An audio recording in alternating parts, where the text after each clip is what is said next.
Bienal Internacional de Arte Contemporáneo de América del Sur. Sur Global. Cuarto encuentro. Ahora, arte, crítica y medios. Valérie Duponchel, Francia, crítica de Le Figaro. Patricia Rousseau, Brasil, editora de Arte Brasileiros. Blake Gopnik, Estados Unidos, colaborador regular en The New York Times. Celia Birbrager, Colombia, directora de Art Nexus. Matilde Sánchez, Argentina, editora de la revista Eñe. Coordina Marlise Iliesca, Brasil, periodista.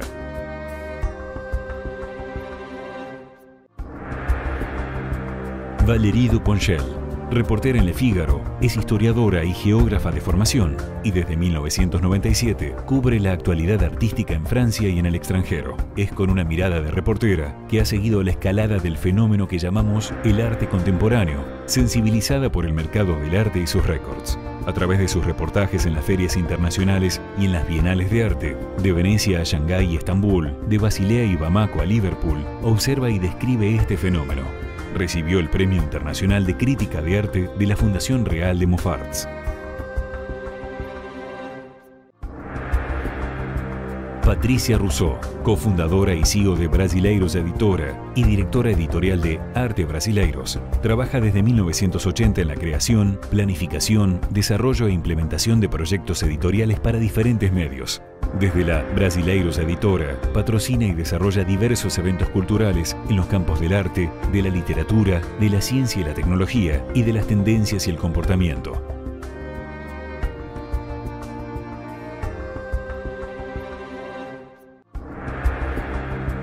Blake Gopnik es crítico de arte con un doctorado en Historia del Arte por la Universidad de Oxford.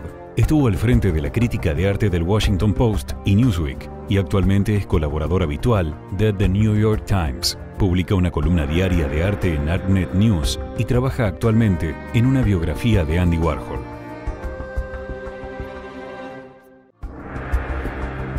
Celia Serredni de Birbrager, colombiana, es la fundadora, editora y directora de Art Nexus, revista especializada en arte latinoamericano de mayor circulación en América Latina. Su labor a favor del mundo de las artes visuales le ha merecido reconocimiento internacional. Ha sido galardonada con la Medalla al Mérito Cultural, otorgada por el Ministerio de Cultura de Colombia, y el reconocimiento a una vida en el arte, dado por la Asociación de Egresados de la Universidad de los Andes. Su vasta trayectoria incluye experiencia como artista, coleccionista y curadora. Además, es la gestora de la Fundación Art Nexus, donde se reúne una colección de más de 16.500 catálogos, libros y revistas de arte que sirven a la comunidad local e internacional del arte.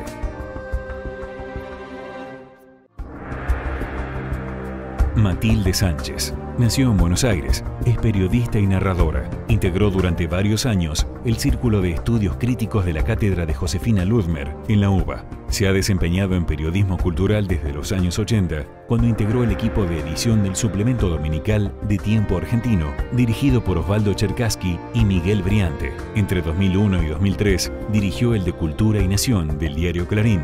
Desde 2014, es editora general de la revista Eñe y las páginas diarias de Cultura de Clarín. Es autora de varias novelas, entre ellas El Doc y El Desperdicio, y compiló 2 populares iconografías traducidas a decenas de idiomas. Ha sido distinguida con las becas John Simon Guggenheim y Civitella Reinieri por distintos proyectos narrativos.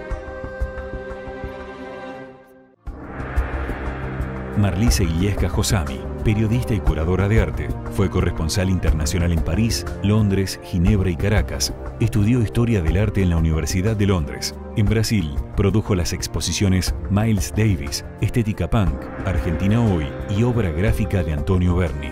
Fue curadora de Arte Américas, que reunió artistas de 63 países. Dirige la logística de los Museos de la Inmigración y el Centro de Arte Contemporáneo de la UNTREF. Es miembro del Comité Directivo de la Fundación Reina Sofía, del Comité Internacional del Centro Pompidou y del Grupo Vivre en Colère de la Fundación Cartier.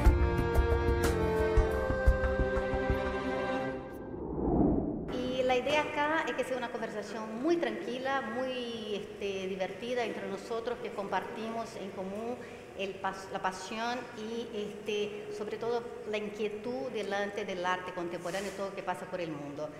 Celia va a empezar a hablar contando su experiencia en la revista, después Patricia Blake es el tercero de la lista. Matilde trajo un caso muy interesante que va a funcionar como disparador de esa conversación, perdón, el portuñol.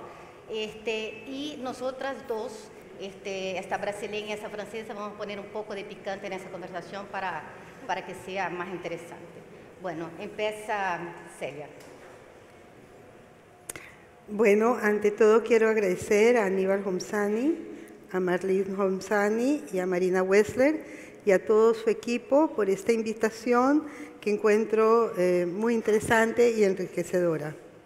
Me pidieron que escribiera un poco sobre cómo decidimos el contenido editorial de la revista, pero agregué algunas experiencias de bienales.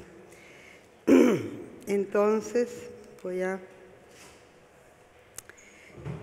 cuando iniciamos labores hace 40 años, la revista se llamaba Arte en Colombia, y en ese entonces las revistas eran el único medio de difusión del arte. Arnexus cuenta desde esa época con colaboradores de formación académica y siempre hemos tenido una voluntad didáctica y analítica, independiente de la publicidad. Desde el 2001, Arnexus tiene un sitio de internet que cuenta con 45,000 visitantes mensuales y un boletín de noticias que lo leen 12,000 personas semanalmente. Y voy a aprovechar para una cuña, todos los servicios de Arnexus de internet son gratuitos y aquellos que quieran recibir el boletín semanal, pues lo pueden hacer a través de la página web. Si bien los medios electrónicos nos permiten llegar más rápido y a más lugares, seguimos publicando revistas. El mundo del arte es fetichista y ama el papel.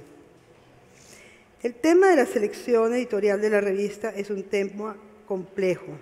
Envuelve un comité editorial y un grupo de asesores de diferentes regiones del continente. La revista tiene varias secciones: los artículos de fondo, las exposiciones individuales, las noticias. Los artículos se trabajan con las propuestas que nos envían los escritores y además tenemos una lista de artistas y de temas, eventos que por diferentes motivos nos interesan. Referente a las bienales y a las exposiciones colectivas, la decisión sobre en cuál de las secciones se ubican depende de varios aspectos. En principio, nos interesan los eventos que se generan en América Latina o aquellos que cubren estos artistas. Las bienales, como la de Sao Paulo, la de La Habana, la Trienal Poligráfica del Caribe, de San Juan, la de Mercosur, la del Istmo de Centroamérica, la hemos cubierto sucesivamente con artículos de fondo que abordan no solo los aspectos positivos. Los análisis críticos son responsabilidad de los autores. Estamos en comunicación con nuestros colaboradores que nos dan su opinión después de ver la bienal o la exposición, y dependiendo de factores como los conceptos curatoriales, los artistas que participan y la calidad de las obras, decidimos si se cubren como artículos, como crónicas o como noticias. Deseo brevemente referirme a la Bienal de Curitiba, que antes no había despertado mucho interés y que en la edición del 2015-2016 optó por el tema de la luz. Esto es a lo que me refiero cuando hablo del concepto curatorial. Las múltiples posibilidades que los curadores encuentran para conceptualizar, analizar o polemizar sobre el arte. Hoy ya no nos interesan las exposiciones que pretenden abarcar demasiados temas, conceptos o épocas. Es importante cuando los artistas producen obras nuevas para los eventos y poco interesan cuando estos presentan obras que ya se han exhibido. Puedo mencionar cómo la calidad de las obras que hemos visto en bienales nos han motivado a publicar artículos monográficos y portadas, como son los casos de Graciela Sacco en la Bienal de Sao Paulo,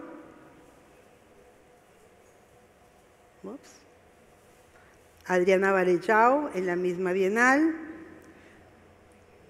Manuel Mendive en la Bienal de La Habana, Caraicoa y Bedia en las mismas bienales, Alfredo Ollar en la Bienal en Kassel, perdón, que no es una bienal, y finalmente Adrián Villarrojas en la Bienal del Fin del Mundo. Sin embargo, no son las obras de la Bienal lo que nos motiva publicar sus artículos. Tal vez las obras que vemos en las bienales crea un interés para profundizar y seguir un poco más a fondo las obras.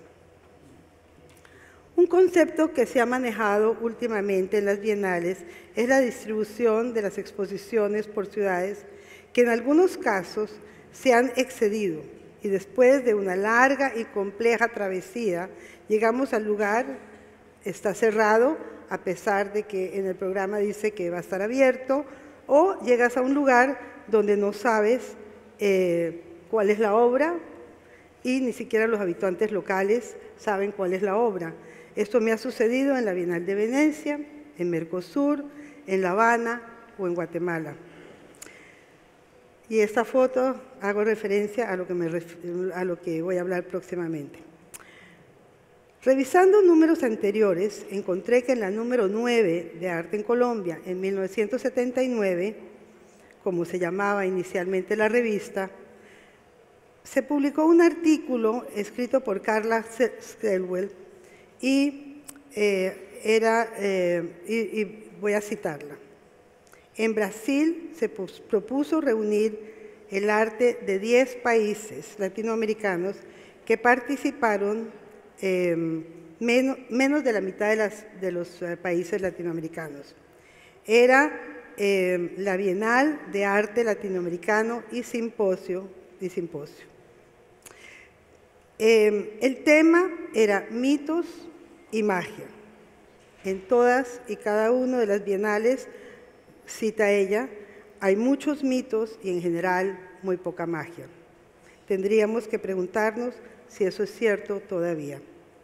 Esa fue la primera y única Bienal Latinoamericana de Sao Paulo que optó por seguir siendo una Bienal internacional.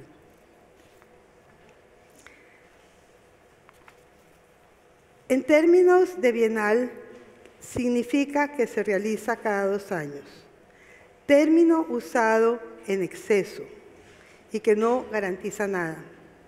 Pienso que la idea que propuso José Roca para un evento que se generó en Medellín y que se ha llamado MD 07, 09, 11 y 4 años después Medellín 15, deja la posibilidad de que si no se puede realizar cada 2 años, que solo se adjunte el año en que se realiza.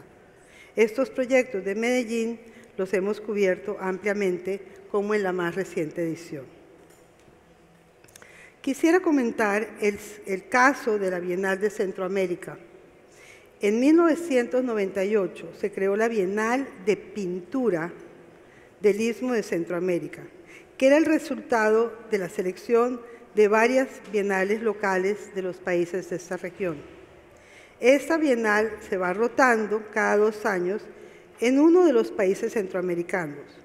Nuestro interés editorial se genera por la poca información que existe de esa región. Pero el resultado de esas bienales no es homogéneo, ya que cada país trae una obra seleccionada con un concepto diferente. En la última edición, en Guatemala, se tomó la decisión de que cada país tuviera su pabellón. Me gustaría compartir con ustedes una anécdota en el año 2000, que fui jurado de la Bienal de Pintura de Nicaragua. Y le dimos el premio, a Patricia Belli, con una obra que era un vestido del que colgaba unas fotos. En el conversatorio, que resultó muy concurrido y polémico, algunos estaban indignados que la obra no fuera pintura y no tuviera bastidor. A partir de ese incidente, todas las bienales de la región cambiaron el título y a partir de ese momento se llama Bienales de Artes Visuales. Volviendo a... Perdón, voy a volver acá. Ups, ¿algo pasó? No, espera. No, antes. ¿Necesito ayuda? Ahí. Ah, ok, bueno. Volviendo a los pabellones por países, el tema me lleva a la Bienal de Venecia, que fue fundada en 1895 para generar turismo en la ciudad. En las últimas ediciones ha sido tal la afluencia de público en los días de la inauguración que se ha convertido en una pesadilla, en una ciudad donde ya es muy difícil la circulación y además, una vez terminados los días de la inauguración, la Bienal queda casi desértica. En la más reciente Bienal de Venecia, Carlos Jiménez habla de un evento en el que intervinieron 89 países de 5 continentes en la misma ciudad y comenta que en un breve periodo se compuso una suerte de asamblea informal y sin quórum de las Naciones Unidas, que califica el propio Oku Ehrensor, curador principal de la Bienal, en un parlamento de las formas. En el artículo, Carlos menciona cómo las naciones no son lo que eran y las culturas, como la francesa, la inglesa, alemana o española, se han convertido en culturas híbridas. ¿Podemos entonces seguir pensando en términos de países?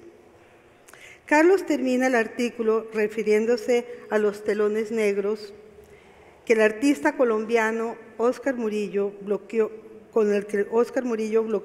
el atrio del pabellón central y lo interpreta como una advertencia de cuán negro puede ser nuestro futuro si no nos ocupamos de él. Hoy estamos expuestos a mucha información gracias a las nuevas tecnologías.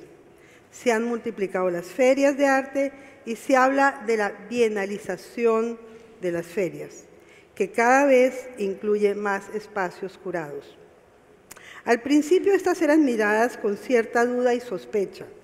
Es el mercado del arte. Hoy son visitadas por curadores e intelectuales del arte. Los museos y las instituciones generan exposiciones excelentes. Son importantes investigaciones, por mencionar la más reciente que vi en la Fundación March, El arte no visto. El reto de una nueva Bienal es grande. Debe preguntarse, ¿cuál es el objetivo? ¿Por qué se realiza? Lograr proponer algo nuevo, diferente, coherente, que haga aporte y logre crear el interés del público local y el internacional. Gracias.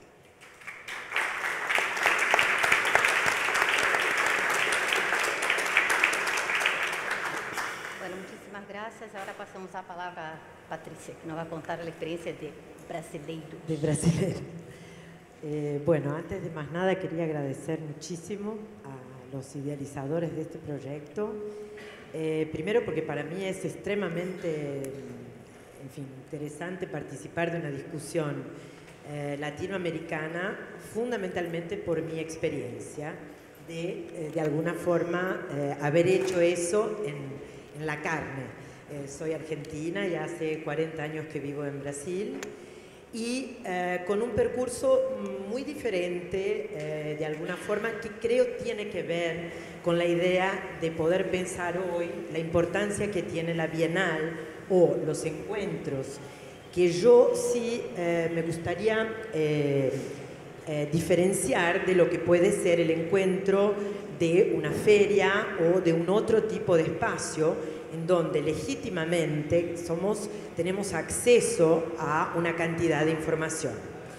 Mi percurso viene de la psicología, de la pedagogía, entonces hace apenas 10 años, un poquito después, construimos Brasileros, que es una media contemporánea en Brasil, que es una plataforma que tiene revistas mensuales de reflexión, de política, economía, y que tiene arte brasileros. Necesito el... Si no lo puedo... Acá. Sí,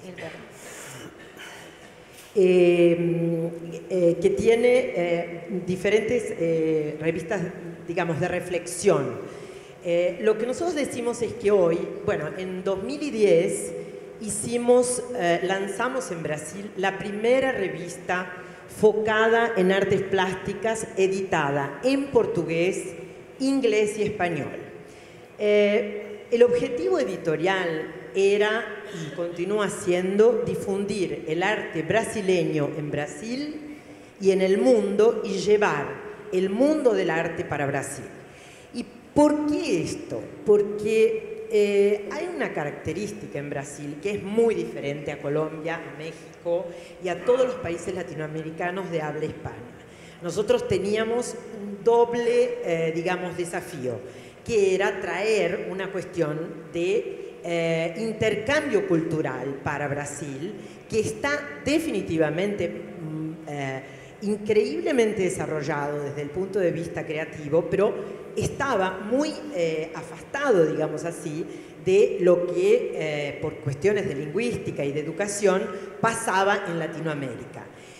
Yo creo que eso fue una de las razones que tal vez en Brasil, Arte Brasileros acabó dando muy cierto, y la iniciativa de que fuera en inglés y español era porque en el año 2010, después de un momento muy importante de desarrollo de las artes plásticas en Brasil, Brasil comienza a vivir desde 2000 más o menos un boom importante de su expresión en el arte contemporánea en el mundo. Arte Brasileros es una plataforma, decimos que es una plataforma porque tiene la revista, pero tiene una vida muy activa semanalmente en la internet, con una web TV, hacemos entrevistas, agendas, etc. Estas son algunas de las capas que les traje y, como dice Celia, el gran desafío de un editor es, entre otras cosas, el mismo que cualquier miembro, que cualquier profesional de la historia del arte tiene cuando tiene que tomar la decisión de iniciar algún proyecto, sea editorial, sea de una exposición, sea de una bienal, de un encuentro, que es el de elegir qué es lo que va a dejar adentro y qué es lo que va a dejar afuera.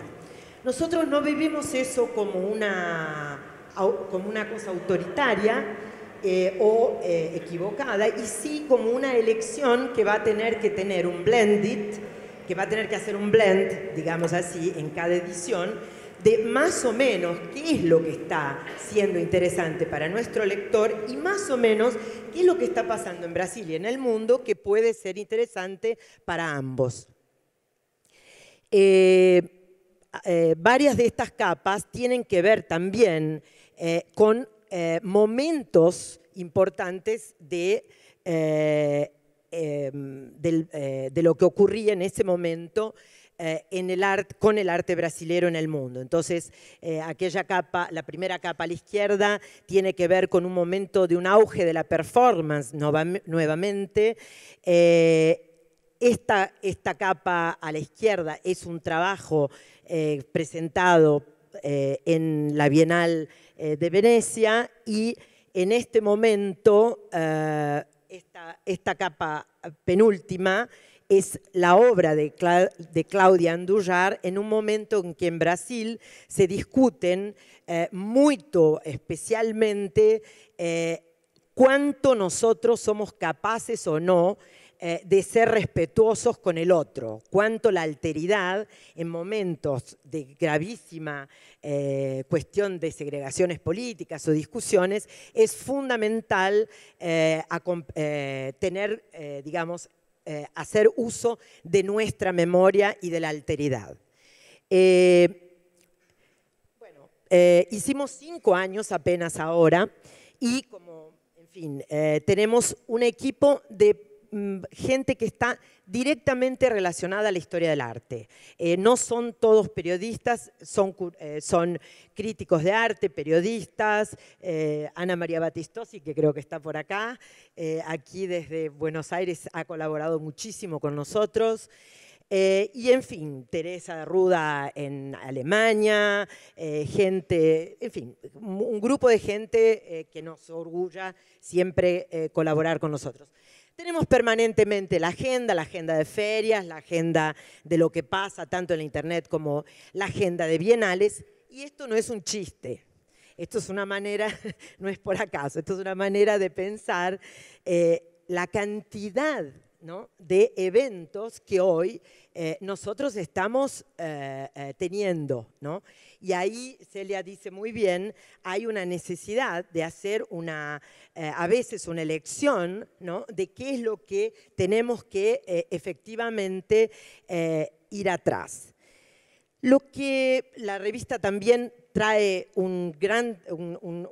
obviamente grandes exposiciones nacionales, y aquí la idea de traer el mundo del arte para Brasil.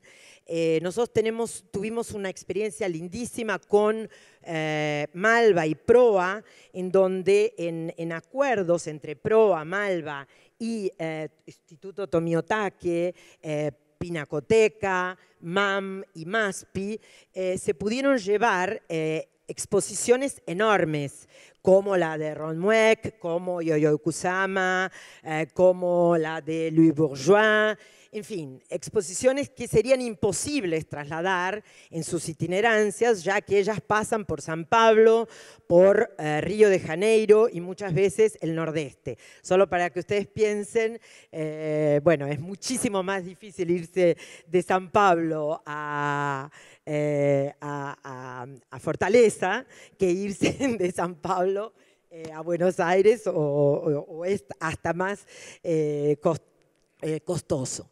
Entonces, la idea de que tengamos en Brasil la necesidad de mostrar lo que pasa en el mundo es importante por los esfuerzos económicos que eso significa desde el punto de vista de la cultura.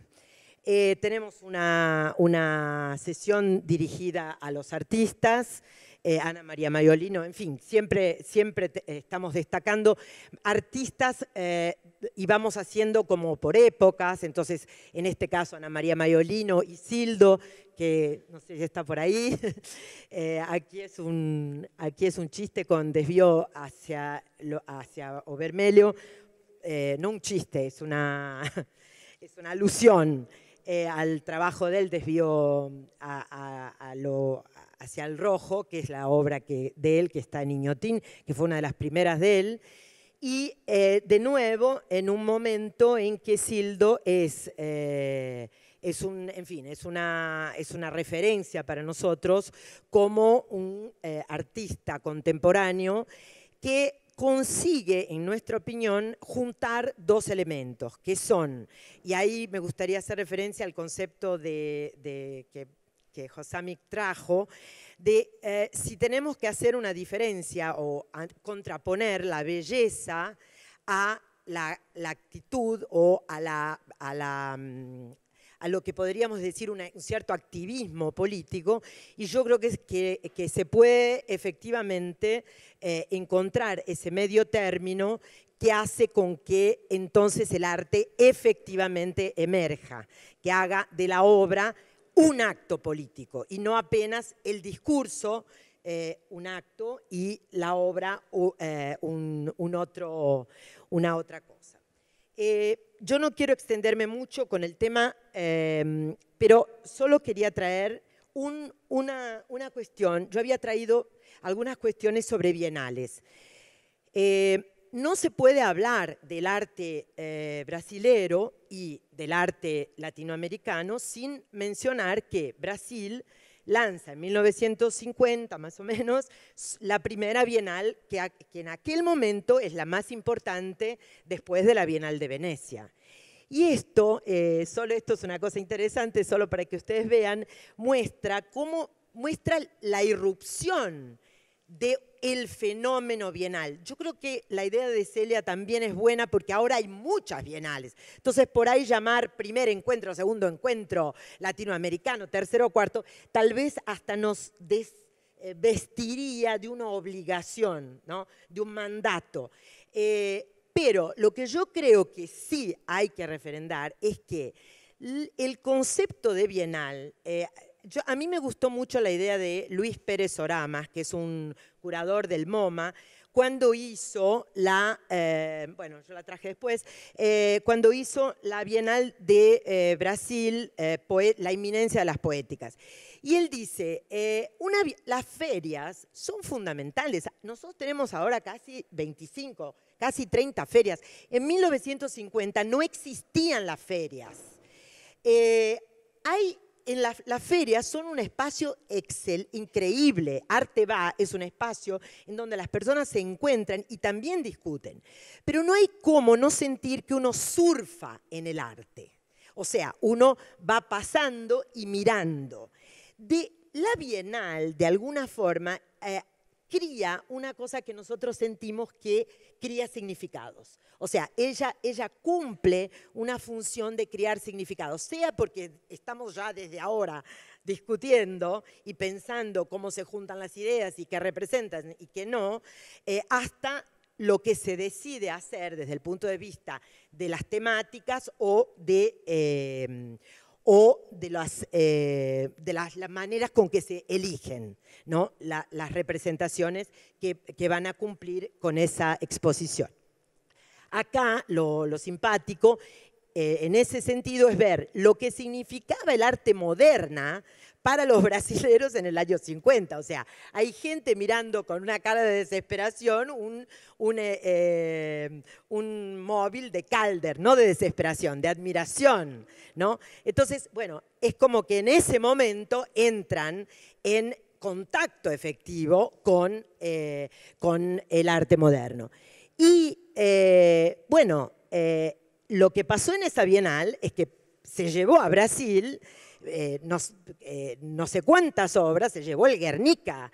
Entonces, esto trajo un salto exponencial desde el punto de vista de la necesidad de introducir la idea de la importancia del arte, no apenas como un espacio visual, y sí como un espacio de pensamiento. Y aquí yo no voy a poderme extender más. Esta es la de... Ya pasó, ¿no? El tiempo. Entonces, acá esto fue Escher con una política totalmente diferente. El grupo Etcétera estuvo presente en Brasil con una obra de León Ferrari, pero que la releyó, o sea, la idea de León sobre palabras ajenas, el grupo Etcétera la releyó haciendo con que las personas entraran en un ambiente y hablaran con Dios. Y esto tenía un poco que ver y le mandaban cartas al Papa y a Dios pidiendo que por favor en fin, que pasen cosas diferentes con nosotros. Muy bien, muy bien, exacto, sí, es verdad. Presente.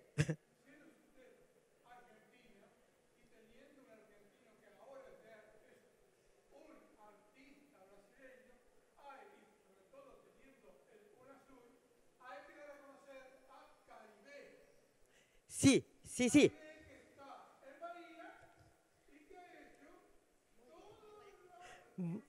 Sí.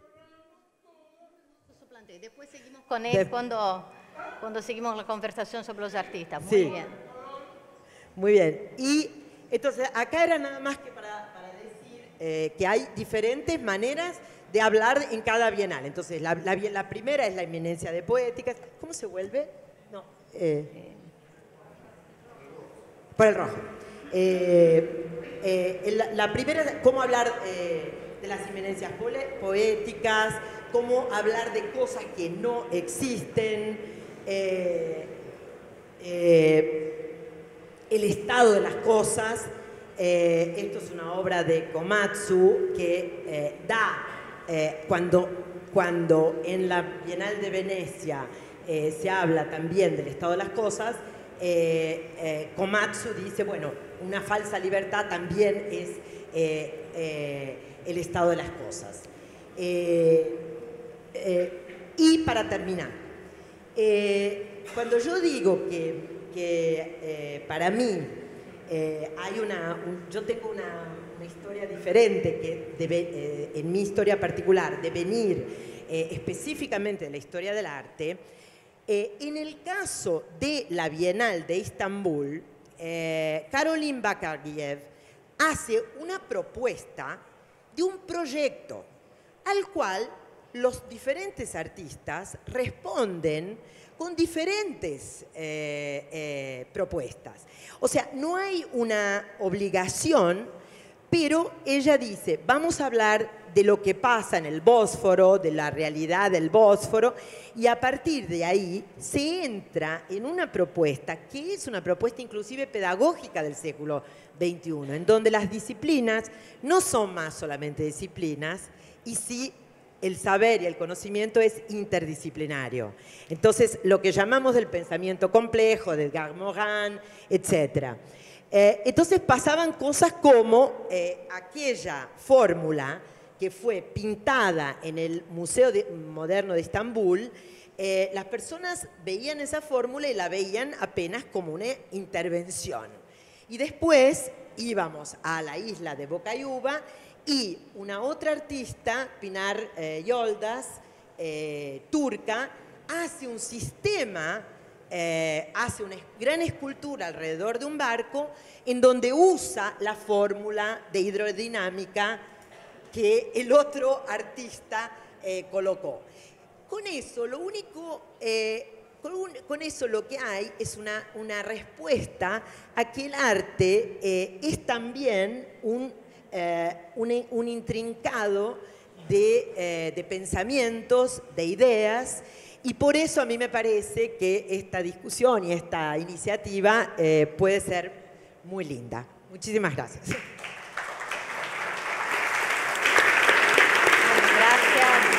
Gracias, Patricia. Antes de pasar la palabra a Blake, yo quería hacer un pequeño comentario. La idea de esa discusión, y ahora, como dijimos, yo dije al principio, fomentar también una discusión entre nosotros. Blake tiene una experiencia muy interesante porque él es un periodista que viene de la prensa escrita, que trabajó siempre en los principales, los más prestigiosos medios en Estados Unidos y también en Canadá, y que en los últimos años se dedicó a trabajar en un medio que es muy nuevo, que es masivo, que es la Internet, una plataforma de Internet. Y esa experiencia yo creo que nos puede ayudar mucho a entender cómo el periodista, el crítico, ¿no? Sobre todo el crítico, la persona que analiza lo que pasa en el mundo del arte, cómo funciona ese cambio de plataforma, de medio, cuando tiene que escribir y hacer llegar su percepción a un medio masivo que llega a todos indiscriminadamente y en todo el mundo. Sobre eso me gustaría que pudieras contarnos. Of course. First of all, can I apologize for speaking in Primero English? quiero I'm very disculparme sorry porque I hablo don't speak en any inglés. Spanish at all. Lamentablemente no hablo nada de I have a good español. excuse for that. I come from Tengo Canada una originally. explicación. Yo vengo de Canadá originalmente, que es en el otro extremo del mundo. Es lo más lejos que se puede estar de aquí. Y me llamó la atención cómo se parecen las experiencias de ustedes a las de Canadá. Así que estoy muy contento de estar aquí. Ser un artista canadiense en el mundo es muy parecido a ser un artista de este lugar, ¿no? Muy parecido a ser un artista en Argentina. Así que me siento como en mi casa. Y lo que puedo decir también es que si digo algo que ustedes no entienden, échenle la culpa a los traductores, ¿sí? Si digo algo muy estúpido, no es mi culpa. Es que los traductores no entendieron lo brillante que yo dije. Bueno, muy brevemente voy a hablar porque no quiero demorar el debate, pero esto es una de las razones por las cuales yo pasé a trabajar en el mundo del arte, ¿no? Viene de mi experiencia como crítico de las bienales y yo tuve una experiencia muy rara. Cada vez que yo analizaba una bienal, y yo ya he analizado muchas, el curador que yo había conocido la semana antes de la bienal o el mes antes de la bienal era un buen amigo mío, había tomado unas copas con él, pero después de dar mi crítica a la bienal, ya no importaba si era positiva o negativa, ese amigo ya no me necesitaba más. Si me cruzaba por la calle, siempre estaba mirando algo que estaba fuera del rango de mis ojos. Y creo que esto se debe, y espero que hablemos de esto más adelante, porque yo tengo un modelo muy particular de crítica que me pone en competencia directa con el curador. Yo veo a un crítico de arte, ya sea de un nivel de un diario muy popular o de uno de un nivel muy elevado, como que se involucra en un análisis muy riguroso y crítico de la obra de arte y no tiene nada que ver con un periodista que informa sobre una bienal, que le cuenta al lector qué había en la bienal. Para mí es muy importante que el crítico trate de contar lo más importante, lo más emocionante que pueda sobre las obras de arte individuales. Y debido a esto, porque esto es lo que un curador trata de hacer, ¿no? Un curador trata de presentar una imagen, una visión del arte que está en la exhibición y llamar la atención entre un comerciante muy ambicioso que tiene la misma interpretación que tendría el curador. Así que este es uno de mis trabajos como crítico. De hecho, deshacer la lectura que hizo el curador, o por lo menos ignorar y presentar algo nuevo. Si lo único que hace el crítico es repetir la lectura que el curador ya le presentó al mundo y no le agrega nada, no sirve. Así que yo veo que esa tensión es crucial. Y en cierta medida lo que me ha llevado a mí a hacer, es una excusa para ignorar al curador, es que ahora escribo por encima de lo que, además de lo que yo hago en el New York Times y en otras publicaciones, escribo una columna diaria que solamente se publica en la web, en varios lugares diferentes, que solamente habla sobre obras de arte. Habla todos los días y solamente contiene una interpretación de una obra de arte. Incluso si voy a una bienal, lo que hago es cada día informo sobre una obra de arte diferente. Y a mí esto me parece más honesto con la experiencia real de la mayoría de las bienales. La mayoría de las bienales y sus coberturas tienden a ignorar la premisa curatorial y lo tratan como una colección de objetos individuales que también me da la oportunidad de esto de concentrarme mucho más en una obra de arte. Y parte del problema, y una de las razones por las que lo hago, es que eso es exactamente lo que no hace Internet. Cuando pensamos en Internet, que es un lugar increíble para las críticas, porque podemos escribir 20.000 palabras si queremos, pero se concentra más en los mercados, en los chismes sobre el arte, los 10 artistas más audaces del mundo, etc. Por eso, por algún motivo, Internet ha facilitado todo esto. Entonces, en cierta manera, yo traté de ir en contra de todo eso y ha sido relativamente exitoso. Tenemos más o menos 150.000 seguidores en mi columna diaria, así que siento que ha tenido algún impacto. Y si solamente 2 personas leen la columna, yo creo que ya está logrando un impacto en contra de las tendencias. Lo único que importa en el periodismo del arte es si estamos diciendo algo interesante, ¿no? Perdón, lo voy a hacer en español para no quedar muy confuso. Yo creo que Matilde, hablando sobre esto de ese rol donde uno como periodista de arte o crítico se posiciona, Matilde nos trajo un caso muy interesante que yo creo que va a servir para que hablemos. Sí, sí. Bueno, hola a todos, muchas gracias a los anfitriones por la invitación. No he traído imágenes de Eñe porque la verdad que quiero seguir asumiendo que todos la conocen y un poco mi participación en esa mesa es distinta de los demás panelistas porque yo no es que no me dedico al arte, nunca me dediqué a la crítica de arte. Siempre me dediqué al periodismo cultural de un modo mucho más generalista, pero más enfocado personalmente a la narrativa y el ensayo, ¿no? Es decir, a la literatura y el mundo de los libros. Y al mismo tiempo he sido siempre una espectadora privilegiada y sumamente curiosa del mundo del arte. El editor de arte de la revista Eñe es Eduardo Villar, como muchos de ustedes sabrán. Algunas de los contribuyentes, de los colaboradores están aquí: Ana María Batistosi, a quien ya mencionó, Patricia, Mercedes Pérez y una cantidad de personas que nos ayudan. Yo diría que mi tarea es más, primero es una revista distinta, ¿no? Es una revista que resume todo el quehacer. En ese sentido siempre procura dar un reflejo de la vitalidad, ¿no? Y de las fuerzas creativas que producen en Buenos Aires, pero que también reciben al mundo en su ciudad.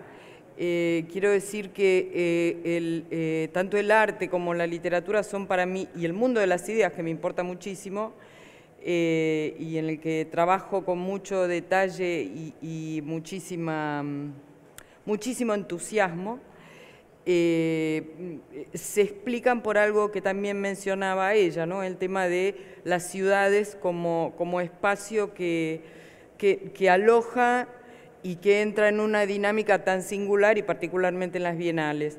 Entonces, yo lo que traje fue un caso de censura reciente del año pasado, en el que creo que confluyen algunas preguntas que me hago sobre el público latinoamericano. No estamos hablando de una bienal de arte latinoamericana, y siempre me estoy preguntando cuál es el rasgo. ¿Existe un rasgo regional? ¿Existe un modo regional de ser espectadores, de ser lectores y de ser productores?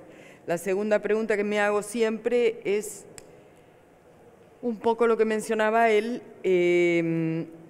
cómo la prensa gráfica, incluso digital, la prensa digital de grandes medios masivos, y Eñe es uno,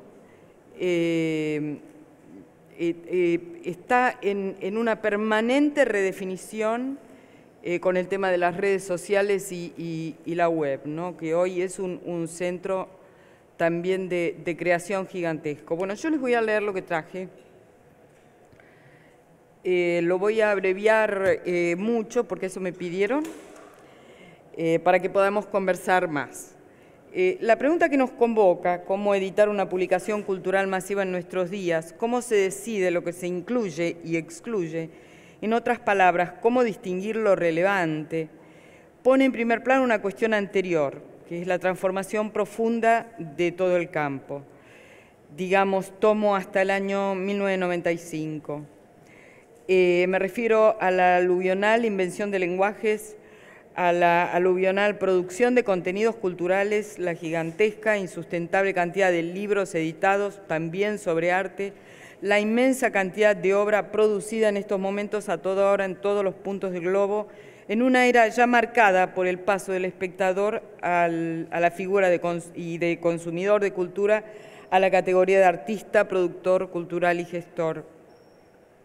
Con una película ya rodada íntegramente en un iPhone 5, y por ejemplo doy una reciente porque es argentina la protagonista, con la performance Excellences and Perfections, desarrollada en la plataforma Instagram por Amalia Ullman, cuyo lenguaje entrelaza la ficción y la autobiografía apócrifa. Podemos decir que entramos de lleno en otra fase de las redes sociales, que también va a ser efímera y que será nueva por un tiempo breve, y después se convertirá en otra era superada en la historia de las redes sociales, la industria de la información.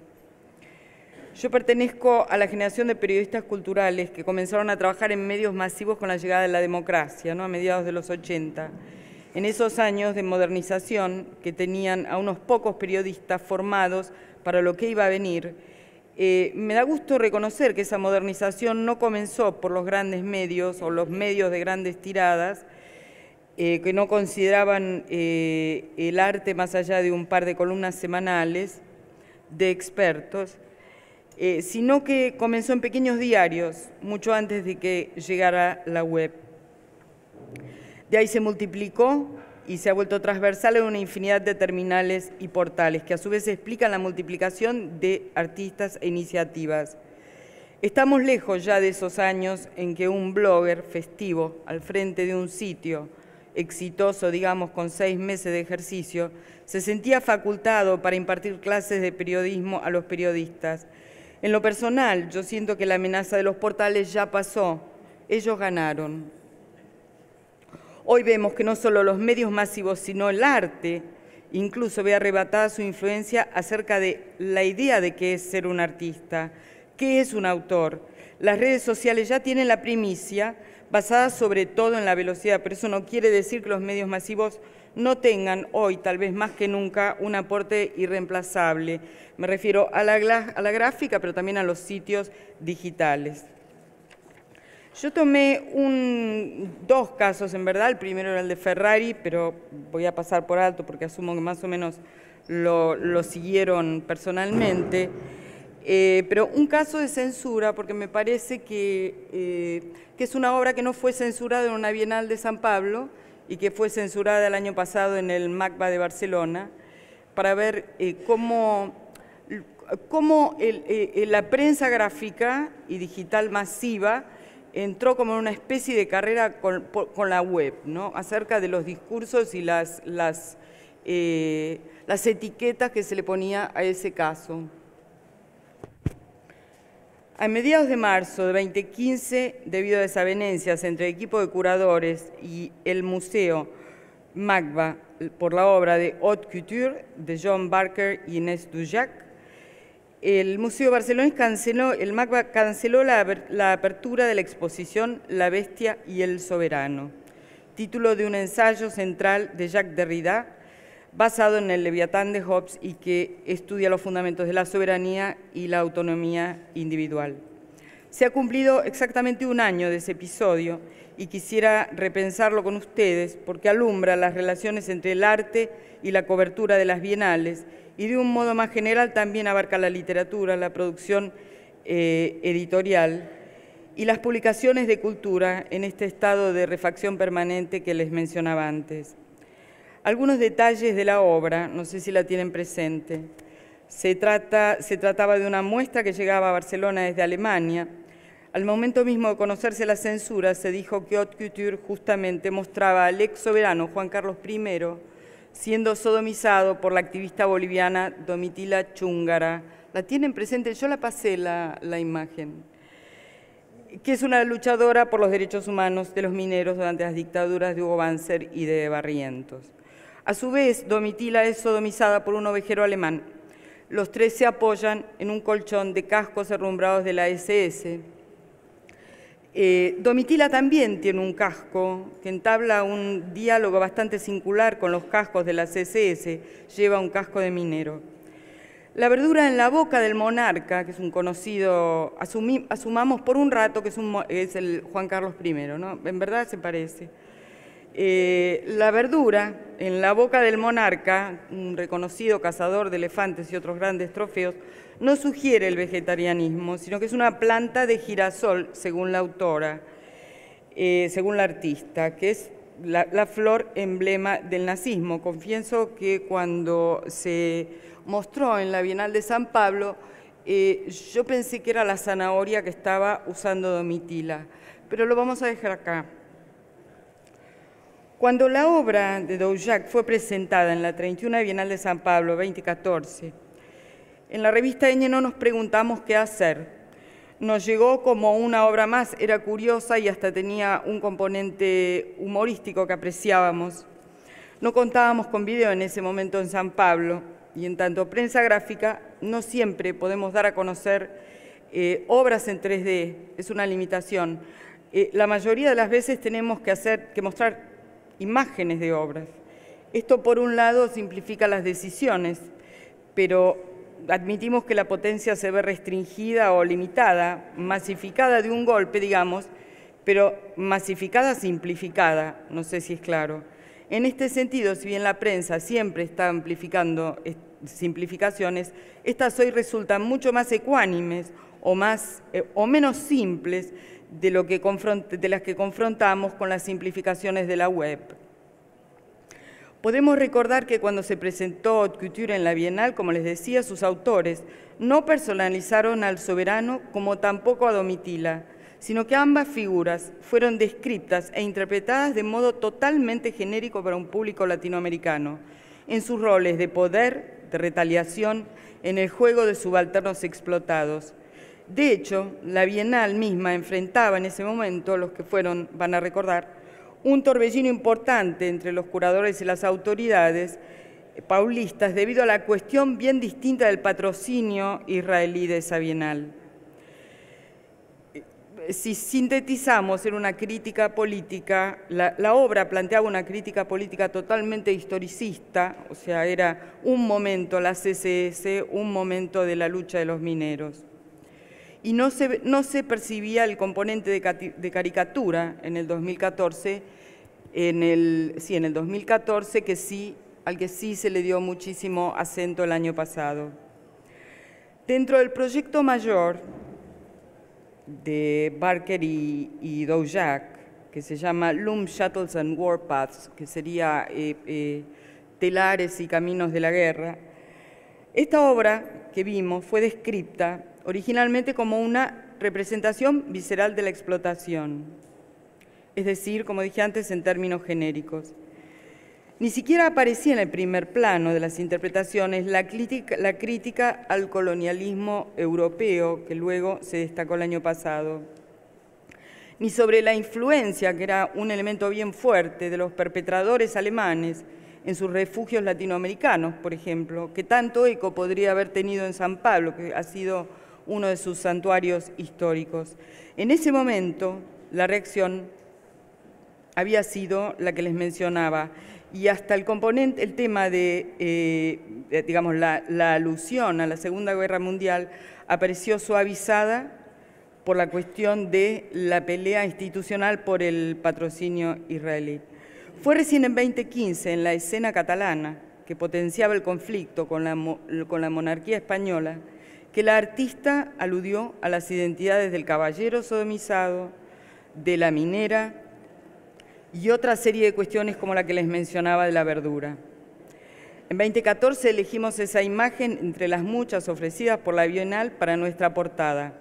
Veamos cómo fue, porque lo que hoy puede alcanzar la prensa muchas veces está cada vez más enlazado y cada vez más sobredeterminado por las otras instituciones. ¿Qué quiero decir? Fue el propio sitio de la Bienal, con esa categoría relativamente reciente de herramientas llamada el Press Kit, que ofrecía solamente una imagen de esa obra apta para ser reproducida.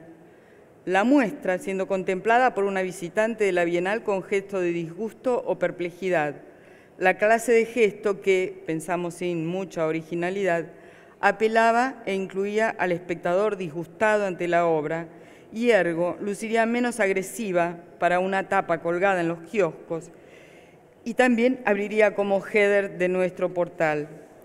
Esa mujer del público era el subrayado polémico de una obra que se encuadraba simplemente en el arte político, pero que planteaba a los editores de la revista alguna duda sobre su alegoría pornográfica un tanto facilista.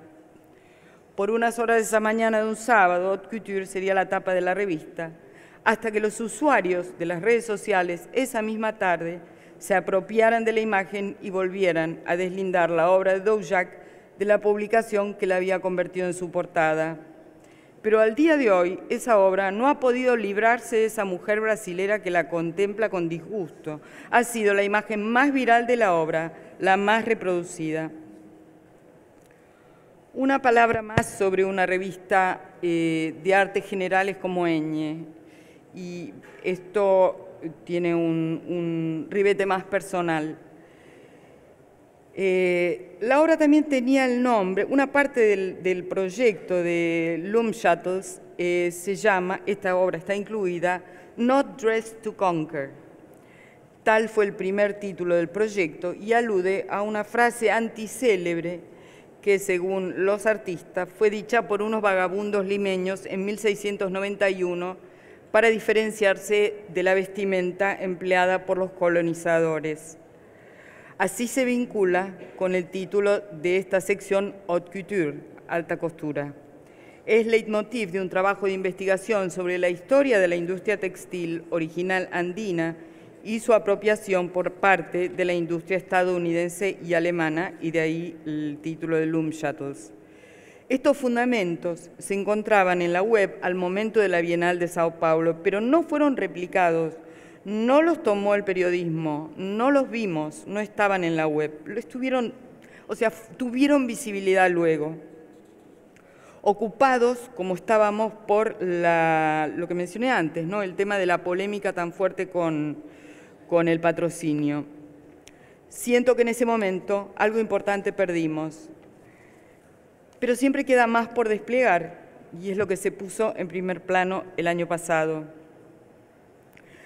Porque en momentos en que se produce la censura duró nada más que 48 horas y la muestra fue abierta, ¿no?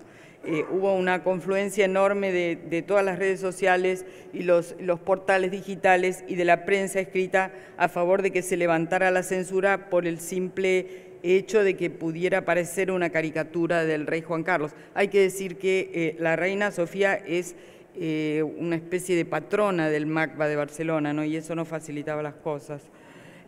A comienzos de 2014, les contaba, también se publicó en Estados Unidos un trascendente estudio que se llama Empire of Cotton, del historiador Sven Beckert, que acaba de ser traducido al castellano. Que se sepa hasta el momento, esa obra que hace un recorrido tan singular sobre la industria textil como una de las grandes avenidas de la historia que nunca ha sido puesta en foco, se relaciona de manera directa con este libro. Pero también se relaciona con nuestro presente, se relaciona con las ciudades, se relaciona con esos edificios históricos que vemos que las ciudades en sus mejores avenidas entregan a la industria del algodón.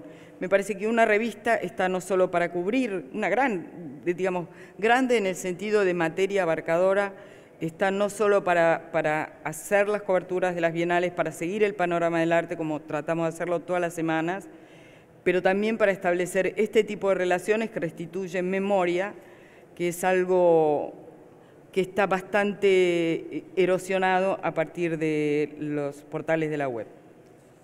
Listo.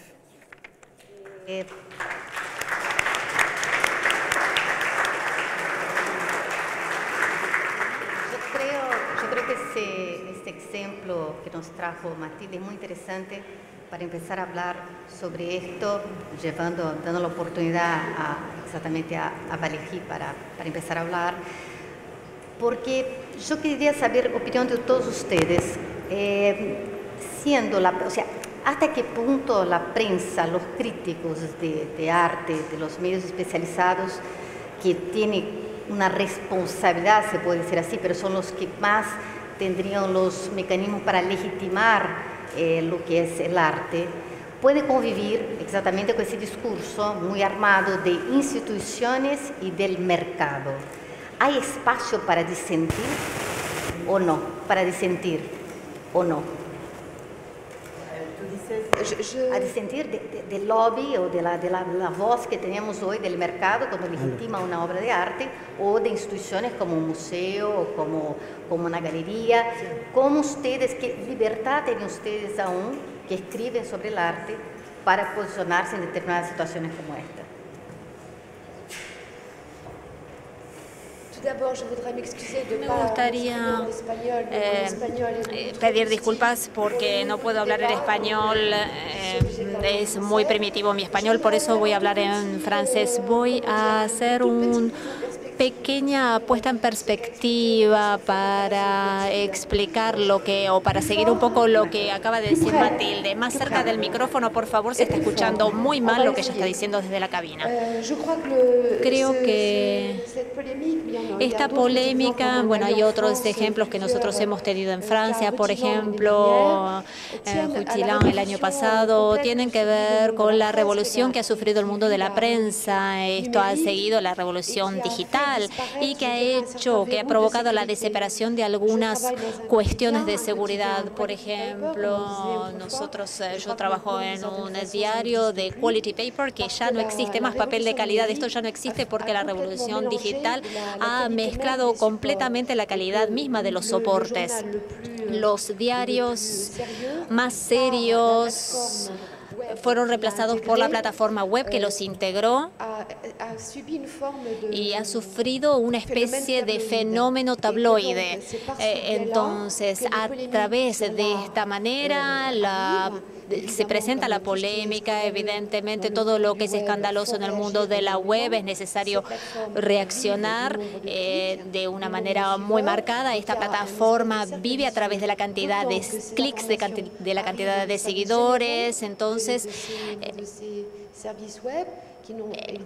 esto obviamente no tiene que ver con... Entonces, lo que nosotros encontramos es una obra que está colocada fuera de contexto. Siempre es peligroso colocar una obra fuera de contexto, porque yo pienso que por ejemplo, si nosotros pensamos en la obra de Andrés Serrano, Peace Christ, que se presentó en Aviñón, y que también se vio en el Centro Pompidou, en una sala que se llama Blasfemo, y esta obra ha generado la cólera, la ira de algunos círculos políticos, pero también de algunos habitantes, porque esta obra fue presentada en la calle durante la Semana Santa en Aviñón. Entonces, yo pienso que el fenómeno web hace un poco eso todo el tiempo, es decir, toma una obra y la resume de una manera drástica a una la leyenda la reduce a una leyenda. Y entonces lo que de alguna manera hace es que transforma esa obra en una especie de bomba. Transforma cualquier cosa en una especie de bomba. Entonces, lo que yo veo es la necesidad de tomar una especie de perspectiva, de alejarse un poco, decir, bueno, ¿qué es lo que yo pienso con respecto a esto? ¿Qué pienso, por ejemplo, de la foto de Ai Weiwei expuesta en la playa? ¿Un artista puede ir tan lejos? ¿Puede ser tan narcisista? ¿Puedo plantear estas preguntas o está prohibido plantear estas preguntas en relación a Ai Weiwei? Por ejemplo, uno lo hace en un sistema que avanza con mucha velocidad y que está surfeando una ola perpetua en todo el planeta. Están todas estas cuestiones. Uno lo vio, por ejemplo, de una manera bastante polémica en Francia, con la polémica de Anish Kapoor, por ejemplo. Hizo una obra que tuvo mucho éxito, que yo defendí en mi diario.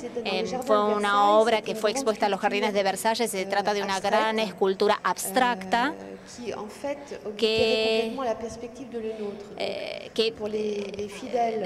oculta completamente la perspectiva generada por Lenotre, el paisajista de Versalles. Entonces, esto irritó a muchos visitantes de Versalles que no podían ver el paisaje tal como había sido planteado por el paisajista originario. Había personas que decían que era la vagina de la reina. Había muchas personas que, bueno, yo entrevisté muchas veces y que nunca dijeron eso, por ejemplo. Entonces, yo pienso que un artista evidentemente que está preocupado por la vida, por la sexualidad, por el misterio del cosmos y que tiene una determinada manera de pensar digresiva, puede ser resumido, puede sufrir esta ley del tabloide que resume, que reduce, que transforma un pensamiento en algo trivial.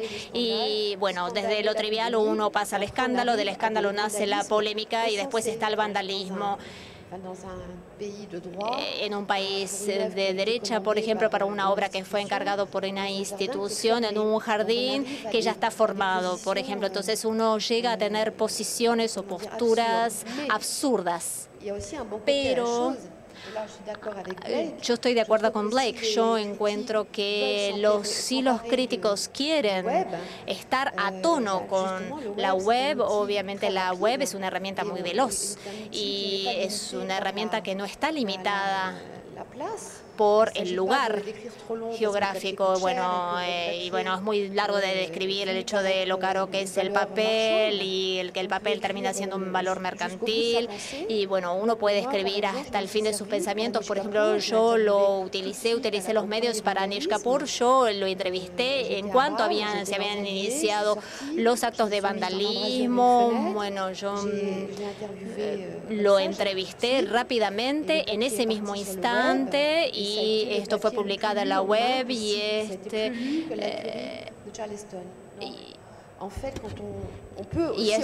entonces uno puede volver el arma o el ataque contra la trivialidad para aportar por lo menos la palabra de un artista, permitirle que se exprese.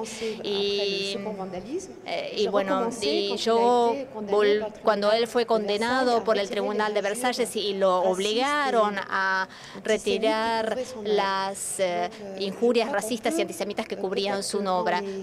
Entonces yo pienso que cuando los periodistas tienen un poco más de placer o un poco más de familiaridad con estas herramientas, se van a poder van a poder utilizar estas herramientas para forjarse una mayor libertad. Creo que es una cuestión de abundancia y este es un problema que se vincula con la cuestión de las bienales, porque también en este caso pasamos de un fenómeno que era marginal, que estaba reservado a un mundo de las personas más educadas, más cultas, más leídas, que tenían los medios para viajar, por ejemplo, se transformó de ser esto en un fenómeno de masas.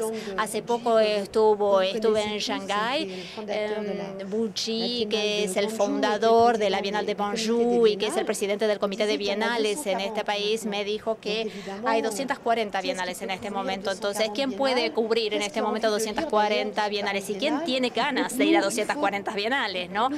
Entonces, siempre es necesario que nosotros reflexionemos a la antigua, ¿no? Volver a las formas antiguas. A pesar de este ritmo frenético, es necesario tomar perspectiva y decir, bueno, ¿qué es lo que quiero decir? ¿A dónde quiero ir?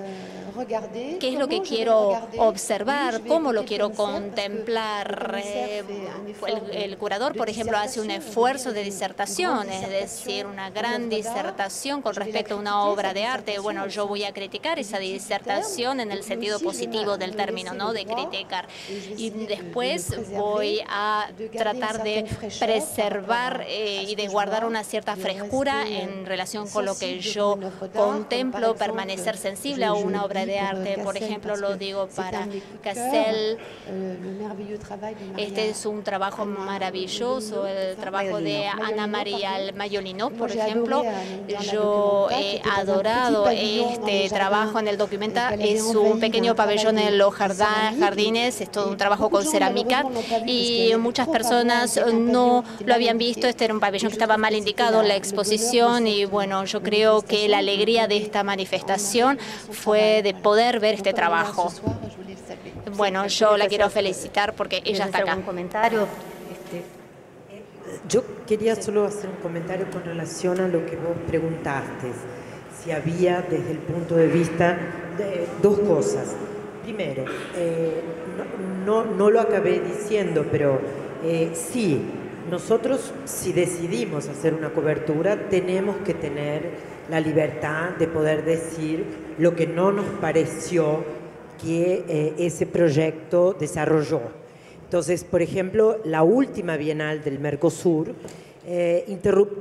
interrumpió un proceso que venía siendo excelente, que era por proyectos, entonces se armaban proyectos, se presentaban, y se volvió a la idea de un único curador y a una idea megalománica de que se podría hacer una Bienal con 650 obras y 250 artistas. Entonces, en la mitad del camino, bueno, se quedaron con dificultades.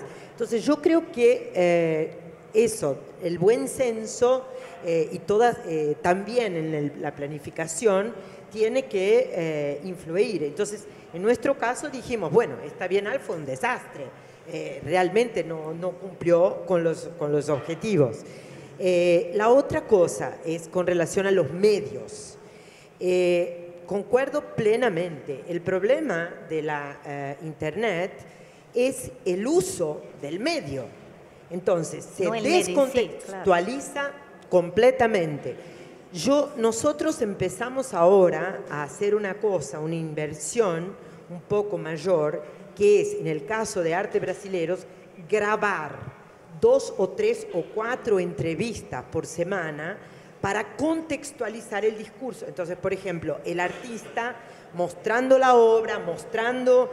¿Por qué? Porque si hacemos nada más que un post, ¿no es cierto? Pasa eso.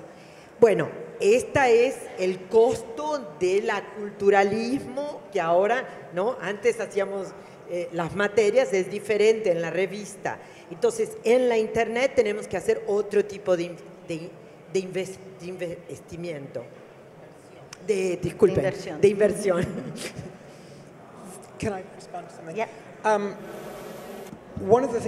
Una de las cosas que noté en cuanto a la cobertura de Internet de bienales, creo que recién diste un ejemplo, es que hay una tendencia a concentrar mucho, quizás no todos estén de acuerdo conmigo, pero concentrarse en el artista, ¿sí? En la voz del artista. Siempre parece una concentración en la intencionalidad. Y una de las cosas que creo que hacen los críticos es negar la intencionalidad del artista. Es decir, el artista cree que el trabajo se trata de visiones de Dios. Y uno dice, no, yo no creo que es de eso, yo creo que es de política.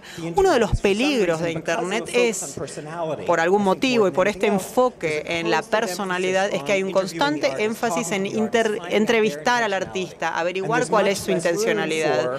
Y entonces no queda lugar para el tipo de cosas que nosotros estamos planteando ahora. De hecho, la crítica negativa cada vez es menos frecuente en Internet. Dice Blake que, o sea, let's face it, el discurso crítico es más difícil que una entrevista. Es un género más difícil, requiere más. O sea, por complejo que pueda ser un artista, siempre la situación de diálogo va a ser más sencilla de seguir, primero. Segundo, Internet se basa en eso porque siempre va a ser más fácil apelar. En general, muchos de ellos son amigos. En Internet uno encuentra un montón de portales que se manejan, digamos, y además la amistad personal históricamente es influyente en el mundo del arte, de la literatura, eso es así. Estoy tratando de responder, de agregar a lo que él dice a partir del tema del mercado. Yo creo que sí hay digamos, la posibilidad de disentir con el consenso general es cada vez más aplastante el consenso general. Sí, y en ese sentido yo creo que Celia tiene una experiencia muy interesante porque es una revista que tiene también marcadamente, sigue mucho no solamente las bienales, los eventos culturales, pero las ferias. ¿Y en qué momento logras tener esa distancia y saber lo que es el discurso que el mercado quiere imponer a la revista y que decir, no, hasta ahí voy y ahora vamos a tener la distancia y tener una crítica real a esta feria o a esta exposición? Bueno, casi que podríamos decir que la revista nace casi cuando nacen las ferias. Y inicialmente cubríamos las ferias, cuando solamente había 4 ferias importantes en el mundo, digamos, habían 5, pero nosotros participábamos de 4. Pero llega un momento donde las ferias empiezan a multiplicarse, casi como hongos, por todas partes, hasta el punto que, por ejemplo, en Miami hay 24 ferias al mismo tiempo, ¿no? Que ya se vuelve casi imposible.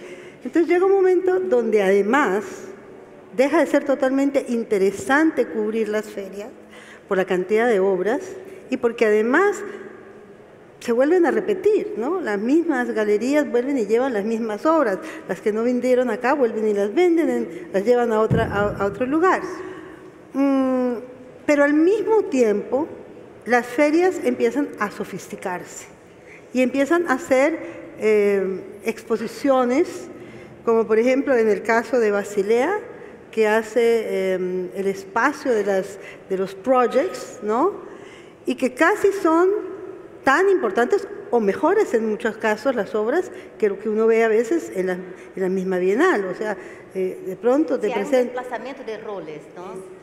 Sí, pero volviendo un poco al tema de la crítica, que me parece que es un tema que no quisiera pasar, uno de nuestros escritores más prolíferos y más importantes, que es Luis Kantmitzer, me comentaba en un momento que, por ejemplo, en los Estados Unidos era cada vez más difícil hacer crítica porque en cualquier momento te pueden demandar. O sea, entonces que de alguna manera ese término crítico que fue muy importante como en los 50 y en los 60 desaparece y se convierte más en análisis, ¿no? No hay esa crítica violenta que nosotros conocimos de Marta Traba, donde podía fácilmente desbaratar a un artista y de hecho lo hizo, ¿no? Y se convierte cada vez más en, sobre todo en el caso de las revistas, donde el espacio es mucho más limitado, ¿no? Hoy tenemos la web que es ilimitada, podemos poner lo que se nos dé, pero las revistas tienen un espacio muy limitado y además no solamente un espacio muy limitado, sino un espacio muy costoso. Entonces, ¿cuál es la decisión? La decisión es poner en la revista lo más relevante, pero los mismos escritores asumen también un poco esa posición. Y desde el punto de vista de la revista, a veces recibimos propuestas muy negativas que sencillamente no nos interesa. O sea, ¿nos interesa saber las cosas malas? No, nos interesa sacar dentro de todo ese montón de la producción qué es lo más relevante. Tú ibas a hacer un comentario sobre ese desplazamiento de roles, ¿no? De las ferias que se transforman en espacios curatoriales también, que son dedicados a eso. Tú ibas a hacer un comentario. Vi que me... Un gran problema, sí. Las ferias pueden parecer espacios curatoriales, pero sí tienen su trabajo y tienen los accionistas, y los accionistas quieren hacer plata, quieren hacer que las galerías vendan. Entonces, no está mal eso, pero debería ser bien obvio y bien evidente que no es lo mismo. ¿Sí? Uno tiene que poder saber qué es lo que pasa en la feria y que no tiene que ser lo mismo lo que pasa en la Bienal. La Bienal debería ser la antiferia. Y en mi opinión, cada revista y cada publicación se le tiene que preguntar, ¿por qué cubrís las ferias? ¿Por qué no le dejas esto al sector más empresarial? ¿No se puede boicotear ferias? Yo estoy haciendo lo que puedo. Obviamente todos desean que pudieran boicotear las ferias porque son tan horribles para ir. Pero ¿por qué las revistas no pueden decir, no, eso se ocupa el sector empresarial? ¿Sí? Entonces, no hay insuficiencia de arte en el mundo. Lo que sí hay es que hay suficiente arte para cubrir, ¿sí? Y no tiene que estar necesariamente cubierto todo en las ferias, ¿sí? Si yo quiero ver arte, puedo ver todo lo que quiero sin ir a una feria de arte, ¿se entiende? Sí, pero yo tengo otra pregunta en cuanto a bienales y ferias y el mercado del arte, y es el siguiente. Que tengo un problema con la situación de las ferias y de las bienales y de la falta de apoyo institucional de los gobiernos hacia las situaciones no comerciales. Y es que casi que podemos decir que las bienales se están volviendo como ferias. O sea, si vemos a Venecia, por ejemplo, los que patrocinan los pabellones son las galerías, no son los gobiernos. Y vemos, por ejemplo, que vamos a Venecia o a Kassel y luego vamos a Basilea y están los mismos artistas, ¿no? Entonces, ¿dónde para el mercado? ¿Dónde no para el mercado?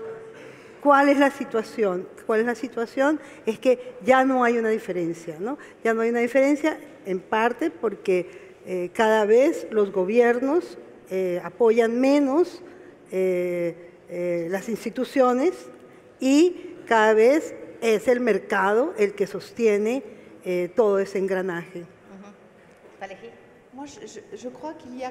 Creo que de todos modos está la cuestión del dinero detrás. Si el dinero es un criterio dominante, hace 20 años, cuando se empezaba a hacer remates de arte contemporáneo en Nueva York, era un ámbito muy pequeño, con un pequeño catálogo, con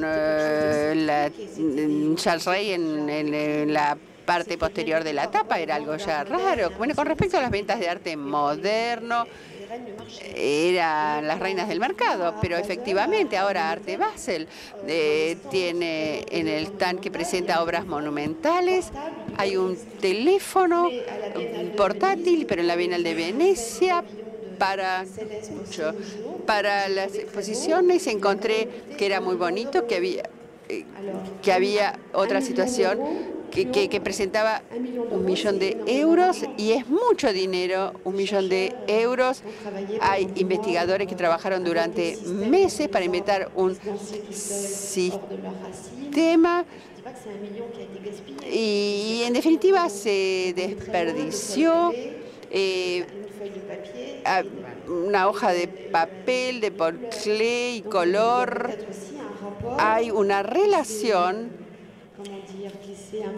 que se distendió un poco entre la creación y sus necesidades.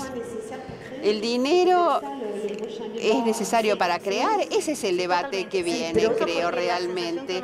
Porque la sensación cuando escribe es que solamente la obra que es cara es que es válida.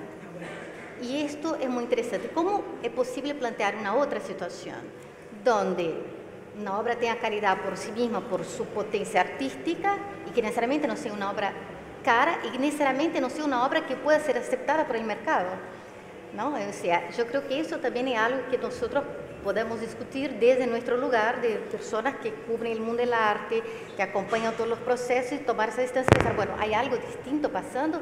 ¿O será que somos también prisioneros del único discurso, ese discurso que nos impone el press release, las galerías que llaman? ¿Será que también no estamos osando ahí, o sea, perdón, poco osando y buscando otras alternativas de mirada? Estamos mirando siempre a lo mismo, los mismos grandes eventos. Puedo decir que me parece que la web, en realidad, a ver cómo lo digo, ha absorbido la mentalidad.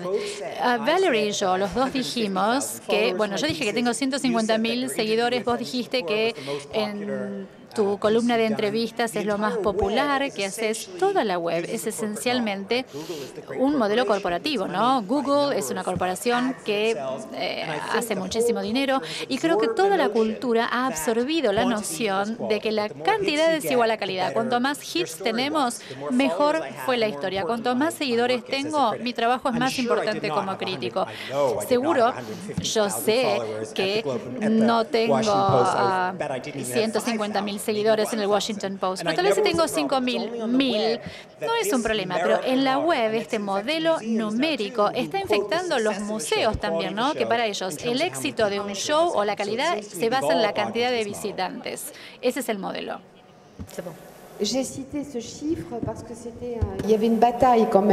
Una batalla de ideas en torno a esto de lo que un artista debería hacer y lo que no debería hacer.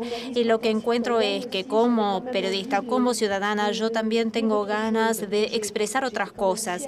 Yo me siento orgullosa de esta contraofensiva.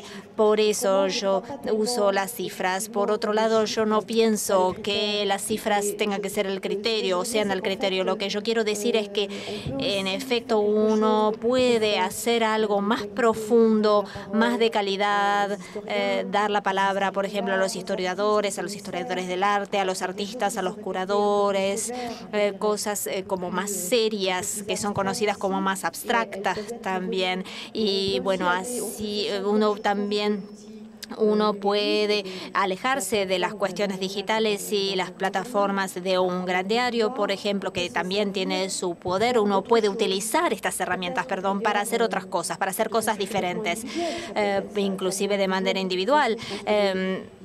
Yo pienso que los progresos en general se dan desde la mano de los individuos. Uno hace algo y uno va en contra de lo que, por ejemplo, piensa el diario de uno. Por ejemplo, el diario puede pensar una cosa diferente de lo que piensan los lectores y uno puede hacer una especie de pedagogía para poder encontrar una mayor abertura. Receptivo a esto, ¿no? Que no es tampoco muy fácil, porque los grandes medios de comunicación necesitan exactamente poder llegar al mayor número de personas y buscar el concepto más sencillo y más directo. Ils ont besoin des deux. En el mundo del arte suceden cosas que son muy contradictorias. Voy a citar dos situaciones. Nosotros empezamos, como dije, en el 2001 con el portal de Art Nexus y especialmente porque una de mis hijas era especialista en eso. Esa es una de las razones, y también yo muy motivada por las grandes dificultades de circulación de una revista en América Latina, problemas de aduana, de robos, etc. Y sin embargo, siempre me decían, la web va a canibalizar la revista. Y lo extraño es que no. Nosotros tenemos la revista impresa y la revista digital. Y la revista digital vale 4 veces menos. Y me encuentro en ferias que muchas veces viene gente joven a comprar la revista o a suscribirse, y cuando yo les menciono la posibilidad de la revista digital, prefieren la revista impresa. Entonces, por eso te digo que el mundo del arte no funciona como el resto del mundo, ¿no? Y seguimos produciendo revistas, seguimos produciendo libros, porque, entre otras, nada reproduce una obra de arte mejor que el papel, ¿no? Pero además, bueno, hay muchas otras situaciones. Pero fíjate que, por ejemplo, a veces yo le ofrezco a una galería la posibilidad de mantener durante un año la presencia de la galería por el mismo valor que una página en la revista. Y la galería prefiere una página en la revista. Entonces son situaciones muy particulares del mundo del arte. Quería dejar eso un poco. Indudablemente, lo que yo siento después de una experiencia de muchos años de trabajar en la web es que la web se convierte y se va a convertir siempre más en un punto de referencias, de encuentro, de búsquedas, y que en el momento de lectura preferimos leer en papel. Sí, ¿no? Un poquito, esta es mi impresión. Plenamente, yo creo que la web tiene como medio una excepcional presencia en lo que llamamos de hard news, o sea, todo aquello que es necesario saber ahora factualmente y acompañar. Exactamente, pero pienso que cuando vamos a hacer una reflexión, existe el espacio para entrevistas, para la revista impresa y también para los libros. Esto es una cosa que que se mantiene, que se está manteniendo como una realidad en Brasil también. Bueno, no sé si alguien ¿quieres agregar algo? ¿Todo bien? Bueno, yo quisiera agradecer a ustedes y decir sobre todo que yo creo que lo que hicimos hoy acá tiene mucho que ver con la filosofía de esta Bienal, que es incluir en el proceso de pensamiento, de discusión, voces que normalmente no son llamadas para pensar el proceso de una Bienal. Es un ejercicio que estamos haciendo acá, como están haciendo artistas, como están haciendo curadores, investigadores, y muchas veces cuando hablamos cómo va a ser esa Bienal, no sabemos. Eso es una gran aventura y lo que es interesante en todo esto es lo que estamos haciendo ahora, intentando de la forma más democrática posible poner personas a pensar y a discutir juntos todos los temas que nos apasionan en el arte. Y en ese sentido, yo quisiera en nombre de los organizadores de la Bienal agradecer la presencia de ustedes y decir que es muy, muy importante en ese proceso que ustedes sigan sumando y aportando y pensando con nosotros cómo llegar a ser una Bienal que sea novedosa e inclusiva. Muchas gracias.